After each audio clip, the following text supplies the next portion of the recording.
Lapo wa Marekani Cardi B amezua mjadala mkubwa mtandaoni baada ya kuzungumzia kifo cha mrembo maarufu wa mitandao ya kijamii Ashley Janney aliyefariki visiwani Zanzibar siku chache zilizopita.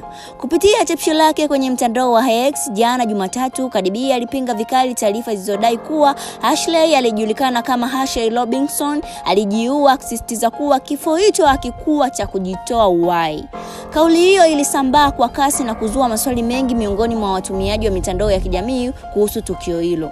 Taarifa zilizofuata zikieleza kuwa Ashley Janney mwenye umri wa miaka 31 kutoka Miami nchini Marekani alikutwa akijinyonga, lakini hakuwa amefariki ndani ya chumba chake katika hoteli ya Zuri Zanzibar tarehe 9 Aprili alipokuwa akisherehekea siku yake ya kuzaliwa akiwa na mpenzi wake John McCain.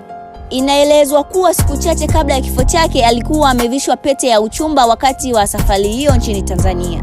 Hata hivyo, licha ya polisi na mpenzi wake kuelezea kifo hicho kilichotokana na kujiua, familia ya marehemu imepinga madai yao, ikidai kuwa mazingira ya tukio hilo yanatia mashaka na yanahitaji uchunguzi wa kina. Kauli ya Cardi B imezidi kuchochea mjadala mkali mtandaoni, huku baadhi ya watu wakionyesha kutokuwa na imani na taarifa rasmi. Wengine wameenda mbali zaidi kwa kutoa tuhuma dhidi ya mpenzi wake, ingawa hadi sasa hakuna ushahidi wa kudhibitisha madai hayo.